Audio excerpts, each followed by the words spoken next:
What would it take for you to hear these words?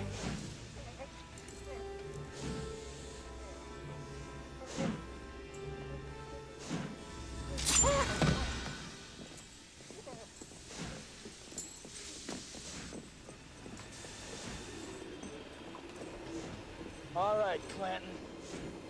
You called down the thunder, well, now you got it.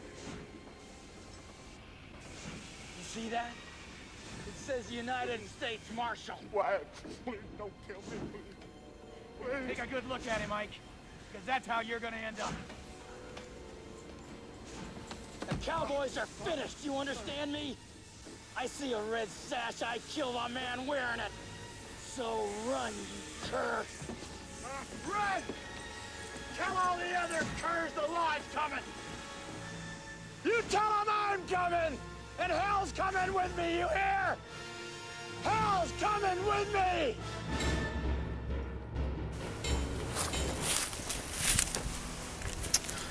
Well, by now you're probably trying to figure out what in the world that clip from Tombstone has to do with anything. Well, first of all, in my personal opinion, that's one of the greatest clips from that movie. I'm a huge Tombstone fan in the history of that movie. Now, I don't want any scuttlebutt or any negativism or criticism coming to me about how much of a bad guy Wyatt Earp really was, or how historically incorrect that the movie of Tombstone really was. I'm already aware of all that, and I don't need any extra attention drawn to that. The point I'm trying to make to you, though, is where in this part of this clip, where Wyatt Earp shows mercy to Cranton. Now, if you've seen the movie, you know as well as I do that many, many times in the movie, Cranton had showed himself undeserving of grace and mercy. Well, besides the point, he showed it to him. Wyatt Earp did.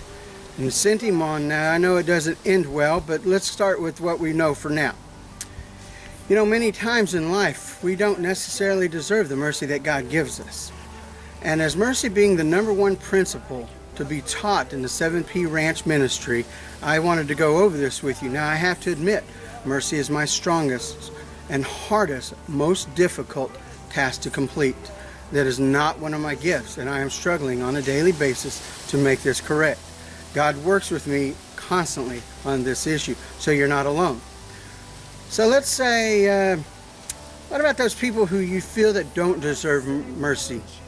What about a boss, a co-worker, maybe a student in class, somebody who you know is not doing the right things, but yet you are supposed to show them mercy? Well, Luke 36 says that we're to be merciful just as our Father has shown mercy to us. Well, in that scripture, never does it say only and if only they deserve it. Because if that was the case, I promise you, mercy would not be shown to us. You may think you walk that perfect line, but I promise you, if you think about it, there's times when maybe you haven't deserved the mercy and grace you've been given. The really cool thing about that passage is if we back up to Luke 6:35, we'll find out exactly how God feels about those who may or may not be deserving of that same mercy. And in Luke 6:35, this is what we read. But love your enemies. Wow. Love your enemies. Do good to them and lend to them without expecting to get anything back. Then your reward will be great, and you'll be sons of the Most High, because He is kind and grateful and wicked. Verse 36, be merciful just as your Father is merciful. 37, do not judge, and you'll not be judged. Even God found it important to be merciful to those even undeserving. Another cool passage that I want to refer to you is in Matthew. And in Matthew it says, in Matthew 5:45 it says, He causes this sun to rise on the evil and on the good, and sends rain on the righteous and unrighteous. Imagine that. God provides mercy. He makes the same sun that you and I get to experience fall down on the righteous and the unrighteous. He sends the same rain that waters the crops of the fields and causes the flowers of the earth to grow. On who? The righteous. And who else? Yes, the unrighteous. So therefore, God doesn't give us the command that we are to only show mercy whenever it's convenient to us and or when we feel that someone deserves it. I have a small challenge for you this week. And trust me, I've had to do this many, many times. I know it's not going to be easy, and I'm going to be there with you as you walk through it. Because I'm going to take the same challenge this week.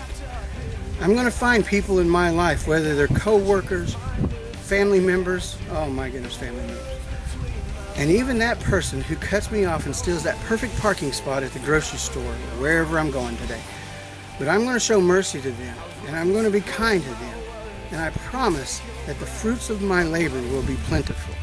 God says that if we show kindness and we show love, we've shown it unto Him. I give you this challenge this week, and I hope you look forward to the next message that we present to you on the second principle in the 7 P principles of godly living.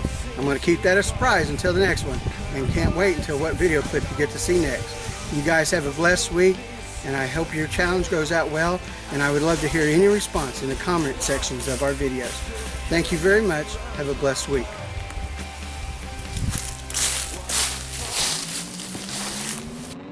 What would it take for you to hear these words tonight? What would it mean if I pronounce every word and syllable right? 'Cause the stars are here